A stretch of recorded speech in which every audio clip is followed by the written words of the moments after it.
sentimientos son claros para ti. Conoces ya mi voz cuando clamo en silencio, cuando mis ojos derraman una oración a ti. Sabes tú que vivo para ti. Sabes tú que vivo para adorarte. No estoy sola, no. Tu mano me sostiene, tu mano me levanta.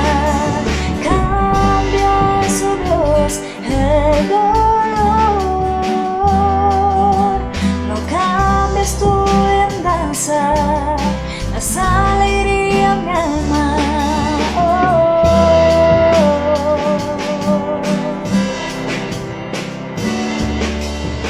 Puedo sentir tu amor, tu mano visitando cada rincón de mi herido corazón.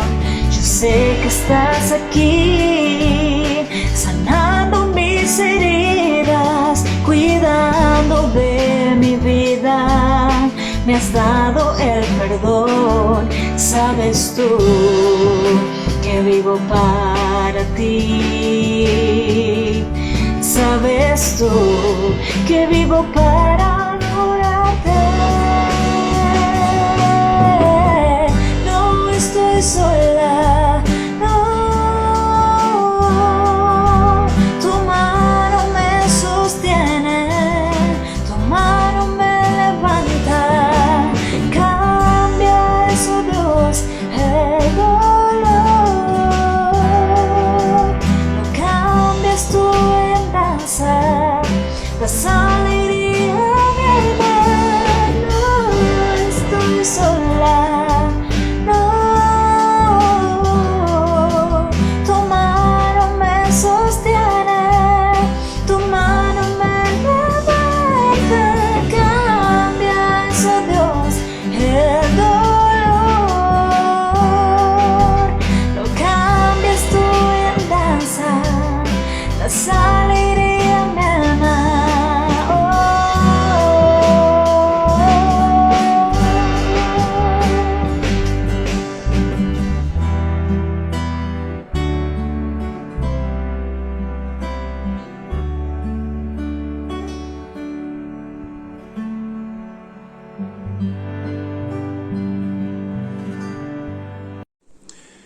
Muy buenas noches, amigos, qué alegría el poderlos saludar por cuarta ocasión. Espero que esta semana sea de bendición para ti, para tu vida espiritual.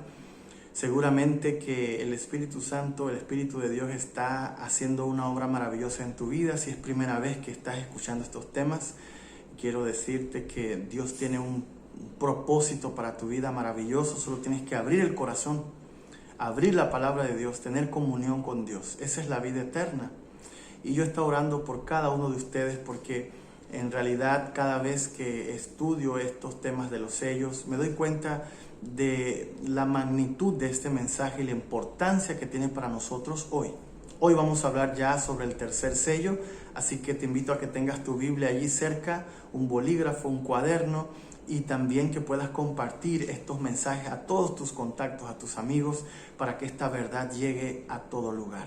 Vamos a orar para que el Espíritu de Dios pueda acompañarnos en esta ocasión. Oremos. Bendito Padre Celestial, te damos gracias porque de alguna manera su Santo Espíritu está haciendo una obra que necesitamos. La obra de transformar vidas, de reparar puertas, de reparar hogares, de restituir al pecador, de darnos esperanza en medio de la confusión y la maldad. Hoy queremos que su Santo Espíritu nos ayude, nos asista, que Jesucristo, el Cordero inmolado, el único que es digno en el cielo y la tierra, pueda manifestarse, pueda revelarse a nosotros y esa revelación cambie nuestra existencia, esa revelación nos haga seres humanos más dispuestos a oír su voz y a seguir en obediencia sus pisadas. Acompáñenos en este estudio, pues lo pedimos en el nombre de Jesús. Amén y amén. Muy bien, el tema de hoy está basado en Apocalipsis capítulo 6, versículos 5 y 6, donde está la apertura del tercer sello. Vamos a leer la Biblia. Apocalipsis capítulo 6, versículos 5 y 6. Dice así: Y cuando abrió el tercer sello, oí al tercer ser viviente que decía: ven. Y miré y vi un caballo negro, y el que lo montaba tenía una balanza en la mano. Y oí una voz en medio de los 4 seres vivientes que decía: 2 libras de trigo por 1 denario, y 6 libras de cebada por 1 denario, pero no dañéis ni el aceite ni el vino. Muy bien, a lo largo de esta semana hemos mencionado que el caballo es símbolo de guerra, de conflicto. Nosotros somos conscientes cada vez que nos acercamos a la Biblia de un gran conflicto. Y a medida que Jesús iba abriendo los sellos, se va mostrando los episodios de ese gran conflicto. El caballo evoca la guerra, evoca la batalla. Y si tú todavía crees que estamos en tiempo de paz, debes revisar tu propio corazón y verás de las grandes batallas que ahí ocurren. Batallas reales, batallas entre un Dios soberano que quiere salvarnos y el enemigo de Dios que no le gusta, que no le parece cuando le buscamos con sinceridad. Así que el caballo negro ahora aparece aquí como una contradicción o contrariedad al primer caballo. Recuerdan ustedes que dijimos que el primer caballo representaba el triunfo del evangelio, un caballo blanco que representa la pureza. Ahora este caballo en la apertura del tercer sello es negro, y lo contrario a lo blanco es negro. Es decir, si el primer caballo, el jinete, representa el triunfo del evangelio, entonces lo contrario debe ser una mezcla de errores, de paganismo que sería mezclado con la verdad, trayendo oscuridad, lo opuesto a la luz, obviamente, la oscuridad de herejías, teorías no bíblicas sin fundamento que traerían dolor a la iglesia de Cristo en este periodo interesante. Estamos hablando del año 313 con el edicto de Milán dado por este emperador llamado Constantino, hasta el 538, donde ya estaría toda una institución lista para dominar el mundo, que es el tema de mañana. Así que empezamos a explicar el color negro. ¿Por qué un caballo negro? Un caballo negro tiene que ver con tinieblas, con oscuridad, tiene que ver con las fuerzas del mal. Y para esto yo tengo que explicar un poquito el asunto de por qué sucedió esto. Así que en forma lógica vamos a explicarlo. En primer lugar, sabemos que la apertura del primer sello es la gran victoria de la iglesia primitiva. El evangelio se predica en todo lado. Dijimos ayer que el enemigo se enoja, y es el caballo rojo, se enoja contra la iglesia y entonces empieza a perseguirla. Pero Satanás se da cuenta que esa persecución entonces está fortaleciendo la iglesia, porque las pruebas nos fortalecen, las pruebas nos hacen mejores personas, no huyamos de las pruebas. Y Satanás se da cuenta que en vez de dañar la iglesia, la está haciendo crecer.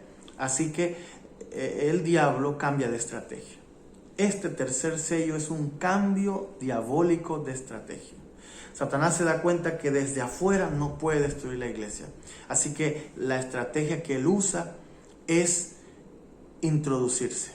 Ya no va a atacar la iglesia desde afuera, sino que ahora el diablo va a entrar en medio, va a hacer inmersión sobre la iglesia que estaba naciente para destruirla, para cambiarla, para dañarla. Y esa estrategia no es nada nuevo. Debes saber que si el diablo te pone pruebas y no busca, va a tratar de atacarte desde adentro, es decir, desde tu misma casa, con ese hijo rebelde, con esa esposa, con ese esposo, con ese amigo, desde la misma casa. El ataque, no sé si en tu iglesia ha pasado que la iglesia está caminando, está predicando, está bonita, está unida y de repente, ¡pum!, se divide la iglesia. El ataque desde afuera no le funciona al diablo. El diablo tiene que entrar como la cizaña, tiene que estar en medio del trigo para hacerle daño. Es a través de esa entrada diabólica que la iglesia tomó un curso diferente en esta época del año 313 y lo hizo a través de un hombre llamado Constantino. Así que esta estrategia lo podemos ver, es algo natural lo que está sucediendo históricamente. La iglesia vence, el enemigo la ataca, es tema de anoche. Pero cuando ve que ese ataque desde afuera no sirve, entonces el diablo entra a la iglesia. Se inmiscuye dentro de los procedimientos de la iglesia, causando entonces una oscuridad. Por eso este caballo es negro, porque representa todo lo contrario a la verdad, la mentira. ¿Y quién era Constantino? Yo necesito dedicar unos minutos para hablarte un poco de este hombre. Este hombre era un político. Yo no sé qué tanto sabes tú de política, yo sé muy poco de política, pero lo poquito que sé de política es que estos hombres mienten. Durante su campaña ofrecen el cielo y la tierra a aquellas personas que van a votar por ellos, y cuando ellos ya están en el lugar, pues se olvidan de la gente. Muchos políticos famosos hacen eso. Eso es lo que yo sé de política. Bueno, Constantino era un político.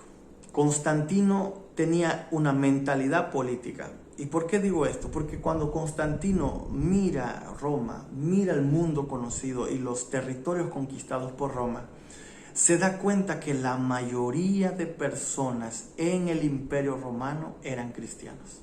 Y como buen político dice, ahora, ¿cómo hago para que ellos estén conmigo?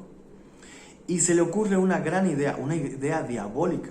De paso, Constantino es solo el instrumento humano por el cual Satanás está obrando para dañar la iglesia. Puede ser que alguna persona te esté haciendo daño en este momento. Puede ser que alguna persona te esté causando dolor. Pero déjame decirte que detrás de ese ser humano que te causa dolor, hay un enemigo terrible y poderoso que le gusta hacerte daño, pero usa a las personas que están a tu alrededor para hacerte daño, para que te alejes de Dios, para que ya no vayas a la iglesia, para que ya no estudies la Biblia, para que te pierdas. Entonces el diablo usa a Constantino. Este hombre lo primero que hace es bautizarse. Él sabía que haciéndose cristiano, él podría cambiar el imperio para siempre. Él narra su conversión. Uno de los historiadores comenta que él iba en una batalla y ve la cruz así en una visión, y ahí él decide hacerse cristiano. Qué interesante testimonio de Constantino. Se bautiza, pero se hace cristiano, y entonces en el 313 firma un edicto llamado el Edicto de Milán, donde se prohibía perseguir a los cristianos. Ahora los cristianos se convierten en la iglesia oficial del Imperio Romano. Está prohibido hacerle daño a los cristianos. Y los cristianos se ponen contentos y creen que es la respuesta de Dios. Pero el diablo estaba haciendo una estrategia diferente. Ya no los iba a atacar desde afuera, ahora iba a atacar la iglesia desde adentro. Y entonces, a través de Constantino y su pagana y hipócrita conversión, él logra lo que quería. ¿Y qué logró Constantino? Bueno, lo que logró Constantino fue unir el paganismo con el cristianismo. Metió todos los ritos y cosas que estaban en el paganismo, porque él era pagano, pero como era político se bautizó y ahora decía que era cristiano. Pero lo único que hizo fue llamarse cristiano, y todas las prácticas paganas que él practicaba y que practicaban los paganos del imperio, entonces él lo que hace es convertirlas y ponerles nombres cristianos. Una de ellas, la adoración del sol. Los paganos adoraban al sol, y lo que hace Constantino para seguir adorando el sol es que lo introduce, la adoración del sol, a la iglesia, diciendo que el día domingo, que es el día del sol, que representa esa fiesta, era el día de la resurrección, y de paso sabemos que bíblicamente Jesús resucitó un domingo. Entonces Constantino exalta el domingo, exalta el día de descanso como domingo, y lo pone a la par del sábado. Esa es una decisión que toma él, no lo dice Dios por ningún lado en la Biblia, sino que es una decisión de Constantino, y empiezan Los cristianos dicen, bueno, Jesús resucitó el domingo, está bien. Y es así como se introduce al cristianismo la adoración del sol, la adoración de imágenes que eran imágenes paganas, ahora se tornan con los nombres de los apóstoles y con personajes de la nueva iglesia que estaba naciente, la iglesia cristiana. Por ejemplo, la estatuilla de la diosa Diana de los Efesios ahora se convertiría en la estatua de María, la madre de Jesús. Y estas cosas paganas como las procesiones que eran practicadas por los paganos, ahora tenían una connotación cristiana. Ahora se paseaban santos allí por las calles llenas de flores, y todo eso era parte de la estrategia diabólica y toda parte de la estrategia política de Constantino de mezclar el paganismo con el cristianismo. Esa mezcla es lo que está relatando Apocalipsis 6 con el caballo negro. Un tiempo donde la verdad sería mezclada con la mentira. Un tiempo donde se cambiaría el nombre a lo pagano para colocarle el nombre cristiano. Y así fue como se adoptó el día domingo como día de reposo. Pero realmente es un día dedicado a la adoración de los astros, a la adoración específica del sol. Porque al principio ustedes saben que Jesús guardaba el sábado, los discípulos guardaban, la iglesia primitiva guardaba el sábado. Entonces, ¿por qué ahora hay gente que guarda el domingo? Este cambio sucedió justamente en este periodo, en el tercer sello. ¿Qué es lo que sucede? Que al principio Constantino da una orden de que los domingos sea un día apartado para la familia, un día apartado para la alegría, la comida. Y entonces se decretó que los sábados fuese como un día de ayuno. Entonces los domingos la gente estaba como en familia, disfrutando, salían a pasear, se dedicaba tiempo a los hijos, había picnic y era un día de fiesta, realmente de fiesta. Y los sábados de tristeza, de reglas, no puedes hacer esto, no puedes hacer lo otro, tienes que ayunar, y era obligatorio ayunar los sábados. Entonces los sábados se ayunaba, era un día como triste, un día, porque al principio los 2 días se guardaban, tanto el sábado como el domingo se guardaban simultáneamente. El sábado bíblico y el domingo en honor a la resurrección, pero sabemos que Constantino, como era pagano, adoraba el sol, y lo único que hace es cambiarle el nombre, decir, no, vamos a adorar la resurrección de Jesús porque eso fue en domingo. Y ya la gente decía, bueno, está bien, pero no era una orden de Dios. Entonces el sábado era muy triste, la gente sentía alegría cuando se acababa el sábado porque venía el domingo. ¿Y el domingo qué era? El domingo era un día de comida, el sábado un día de hambre, un día de ayuno, un día de dolor, de reglas. Y poco a poco la gente empezó a olvidar el sábado y empezó a guardar más el domingo que el sábado, porque el domingo era un día familiar, era un día de alegría, y poco a poco el sábado de Dios fue siendo desterrado de la historia de la humanidad. Y ustedes saben que hoy muchas personas, son pocos los que guardan el día de reposo como sábado, el séptimo día de la semana, y prefieren cualquier día o el domingo, porque eso viene desde Constantino. ¿Qué otra cosa hizo Constantino? Constantino dañó la iglesia. Constantino quita la persecución. Recuerdan ustedes que anoche yo les mencioné que la persecución hace que los cristianos corran a todas partes del mundo conocido, y mientras iban huyendo en la persecución iban predicando, y muchas iglesias se instauraron en ese tiempo por la huida de los discípulos.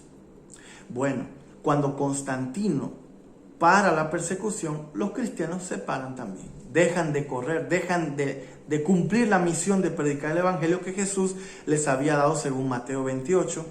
Y aparte de eso, Constantino construye las primeras catedrales. Esas enormes mega iglesias. No sé si has escuchado cristianos que se sienten muy orgullosos porque en su iglesia asisten 5,000, 10,000 personas y se siente el Espíritu Santo cuando todos cantan. Miren, bíblicamente, las iglesias grandes no tienen base bíblica, porque en una iglesia grande participan unos cuantos y los otros solo pues dan los diezmos y las ofrendas y van a ver nada más un show, y si les gusta vuelven, y si no les gusta buscan otra.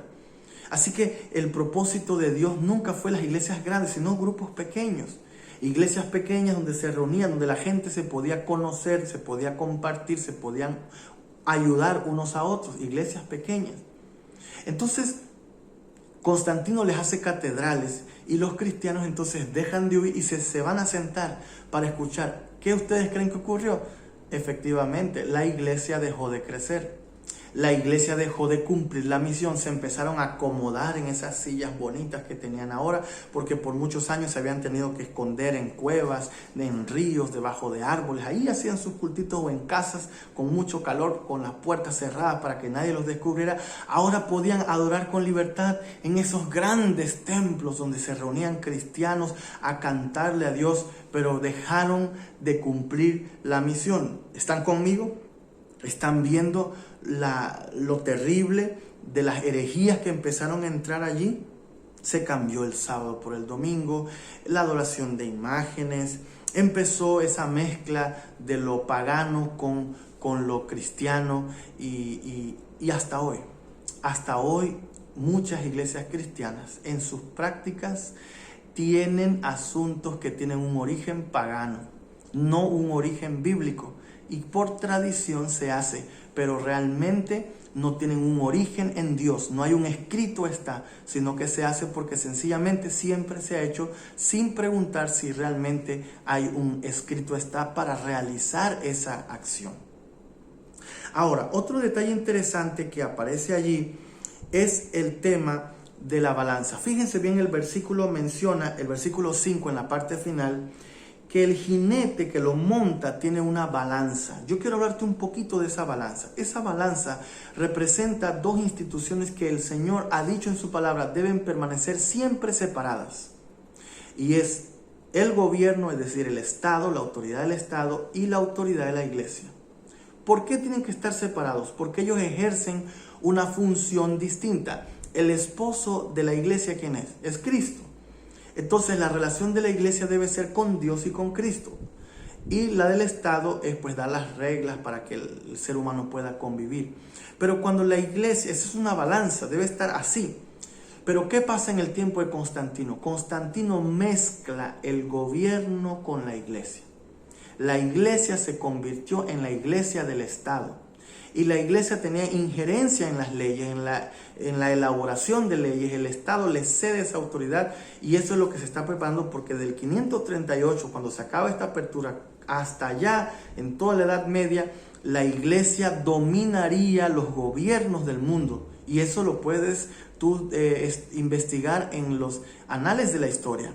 Puedes encontrar diferentes escritos históricos sobre el dominio que ejercía la iglesia sobre los gobiernos y que aún en nuestros días también está. Así que aquí aparece una balanza que Dios siempre ha querido tener así, separada, pero se ha unido. Ahora, ¿cómo se llama la relación donde la esposa deja al esposo y se une a otro hombre? Eso se llama adulterio. Por eso en Apocalipsis, el capítulo 17, aparece una mujer que se le conoce como ramera. Es algo simbólico, obviamente, pero es una institución, una iglesia que dejó a Dios para tener amistad con el Estado. Cuando una iglesia se mete en los asuntos de política, cuando la iglesia domina los asuntos del Estado, está cometiendo adulterio espiritual porque su esposo es Dios. Pero dejando a Dios, esta iglesia se fue a hacer componendas con el Estado. Y vamos a leerlo. Necesito que me acompañes a Apocalipsis, el capítulo 17, para poderlo ver claramente allí. Miren el versículo 1. Vino uno de los 7 ángeles que tenía las 7 copas y habló conmigo, diciendo: ven acá y te mostraré la sentencia contra la gran ramera, la que está sentada sobre muchas aguas. Con ella han fornicado los reyes de la tierra, y los habitantes de la tierra se han embriagado con el vino de su fornicación. ¿Escuchaste bien? Versículo 1. Ven acá y te mostraré la sentencia contra la gran ramera. Así se le llama a esta iglesia que dejó a Dios para unirse con el Estado, la gran ramera, en Apocalipsis 17. Y esta está sentada, dice, sobre muchas aguas. Como este es un lenguaje simbólico, necesitamos de la Biblia para interpretar un poco. Por ejemplo, ve conmigo al versículo 15, porque el versículo 15 del mismo capítulo nos explica qué son estas aguas donde esa iglesia está sentada. Dice así, versículo 15. Y también me dijo: las aguas que has visto, donde se sienta la ramera, son pueblos, son muchedumbres, naciones y lenguas. ¿Qué te parece? Es una iglesia que está en todas las naciones. Es una iglesia que está sobre muchedumbres, sobre lenguas, sobre muchos pueblos. Esta mujer, esta gran ramera que aparece en Apocalipsis 17, ella está en muchos países, por no decir en todos, tiene presencia en todos los países. Y dice el versículo 2, y con ella han fornicado los reyes de la tierra. ¿Por qué usa la expresión fornicación? Porque el esposo de la iglesia es Dios, es Cristo. Y cuando la iglesia se convierte en una institución política y una institución del Estado, la iglesia comete fornicación. Y ha fornicado con los emperadores, gobernadores, reyes de la tierra, dice el versículo 2. Y los habitantes de la tierra se han embriagado. Esta expresión, embriagarse, tiene que ver con sus falsas doctrinas. Tiene que ver, y que no voy a explicar, porque no es mi propósito explicar Apocalipsis 17, pero sí mañana en el tema del cuarto sello, ustedes van a ver todas estas falsas doctrinas que se mencionan aquí en el versículo 2. Dice que con su vino de fornicación ha embriagado al mundo entero. Así que ella tiene un vino. Y hasta se le da un nombre. En el versículo 5 del capítulo 17 se menciona el nombre. Dice, y en su frente tenía un nombre escrito, un misterio, Babilonia la Grande. Ese es el nombre que se le da, Babilonia la Grande. Babilonia tiene su etimología en Babel, que significa confusión. Es la confusión de pensamientos, confusión de la verdad, es la mezcla de la verdad con el error, es lo que trae la oscuridad. Y dice allí, la madre de las rameras, o sea que tiene hijas, ¿sí? Porque de esa iglesia, esa institución que dominó el mundo, se desprendieron más iglesias que son hijas, que han salido, supuestamente salieron para reformarse, pero viven igual que la mamá. Viven, aunque son hijas, con el mismo vino mezclado de las abominaciones del engaño que tantos cristianos hoy practican. Yo sé que no es fácil decir estas cosas, pero muchas de las prácticas cristianas no tienen ninguna base bíblica. Y muchos cristianos salieron de esa iglesia y siguen practicando en otra iglesia las mismas prácticas paganas. La madre de las rameras y de las abominaciones de la tierra. Mañana vamos a hablar un poquito de cuáles son esas terribles abominaciones, esos terribles engaños que se practican hoy en el cristianismo y que son tradiciones paganas que entraron en el periodo de Constantino y que llegan hasta hoy. Porque alguien puede estar diciendo, bueno, eso fue en el tiempo de Constantino, pero vivimos en el siglo XXI y eso no pasa. No, hasta hoy esa institución continúa embriagando las naciones, embriagando los gobernantes, embriagando a las personas, las embriaga de sus falsas creencias. Seres humanos que practican cosas que ni saben por qué lo hacen, simple tradición lo hacen y no se dan cuenta que están lejos de un así dice el Señor. Pero volvamos al versículo 6. Hay un último detalle en este sello que tenemos que analizar. Dice así el versículo, vamos otra vez a Apocalipsis, el capítulo 6, y voy a leer el versículo 6. Y oí una voz en medio de los 4 seres vivientes que decía, 2 libras de trigo por 1 denario y 6 libras de cebada por 1 denario, pero no dañéis el aceite ni el vino. El trigo y la cebada. Interesantes elementos, ¿verdad?, de la alimentación judía, porque este mensaje se está enviando allá a ellos primero en su época y a nosotros también. ¿Qué se hacía en Israel con el trigo y la cebada? Pan. Los que tenían un poquito de dinero hacían pan de trigo. Los que tenían escaso dinero, los que eran pobres, podían hacerse un pan de cebada. El pan de trigo y el pan de cebada, según este versículo, costaba, dice, 2 libras de trigo por 1 denario. ¿Sabes qué es un denario? Es una cantidad del salario de una persona que ganaba en un mes. Así que imagínate gastarte el salario de un mes en una comida o haciendo pan para unos días. No daba. Lo que está diciendo aquí simbólicamente es que era un tiempo de escasez de pan, era un tiempo de escasez. Este tiempo de la apertura del tercer sello iba a ser un tiempo donde habría escasez del pan de vida. ¿Y cómo sabemos que es el pan de vida? Porque Jesús mismo nos enseñó cuando el diablo lo tentó para que las piedras se convirtieran en pan. Jesús dijo, no solo de pan vivirá el hombre, sino de toda palabra que sale de la boca de Dios. La palabra de Dios que sale de su boca es el pan. Así que este versículo 6 nos está hablando de un tiempo en que sería difícil poder encontrar la palabra de Dios. No que se iba a destruir por completo, porque yo te digo una cosa, en todos los periodos más oscuros como este y el que sigue, siempre Dios tuvo gente fiel. Gente que se acercaba a la palabra, gente que guardaba los mandamientos, gente que guardaba el sábado, gente fiel que no siguió el camino de Constantino, sino que adoró al verdadero Dios fuera de esas catedrales. Hubo gente fiel en todas las generaciones y hay gente fiel en todas las iglesias hoy. Gente sincera, que ama a Dios y que necesita escuchar la verdad. Y escuchen bien, mis queridos amigos, este versículo menciona que habría en este periodo oscuro un periodo de escasez de la palabra de Dios, pero no sería destruida para siempre. ¿Por qué razón? Ahí está el versículo. Pero no dañéis el aceite ni el vino. El aceite representa al Espíritu Santo. ¿Sabes por qué en esos días oscuros el pan de vida, el pan de la palabra de Dios se mantuvo con algunos fieles? Porque el Espíritu Santo estaba con poder cuidando su iglesia, cuidando su pueblo. Es por medio del Espíritu Santo que podemos entender su palabra. Es por medio del Espíritu Santo que llega este pan a tu vida esta noche.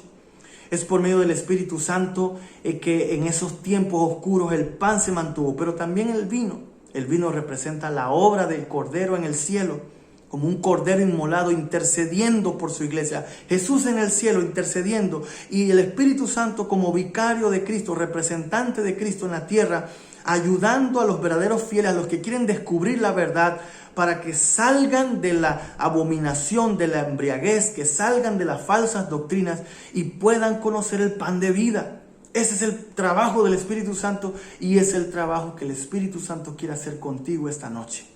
El Espíritu Santo te está guiando a la palabra, está abriendo tus ojos, te está enseñando el camino correcto. Por eso abre tu corazón, dale tu vida a Jesucristo. Puedes entender que Él está en los cielos preparando un lugar para ti. Con su sangre abrió una puerta, dice Apocalipsis 4, una puerta que nadie puede cerrar, una puerta abierta para aquellos que reciben a Jesucristo en su corazón. Es cierto, hoy es fácil acceder a una Biblia y muchos la tenemos en casa, pero necesitamos el Espíritu Santo para que la lámpara pueda encenderse, porque la lámpara sin aceite no funciona. Necesitamos pedir esta noche la ayuda, la intervención del Espíritu Santo, y esta es la explicación del tercer sello.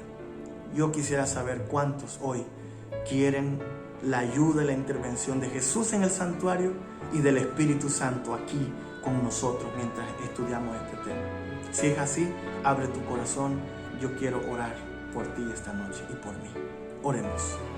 Bendito Padre Celestial, te damos gracias por estos 30 minutos que nos permitió compartir con la iglesia, compartir con mis amigos estas grandes verdades. Que tu palabra, Señor, pueda cumplir la razón por la cual la envías en los corazones de todos, y que muchas personas puedan acercarse a ti a través de este estudio.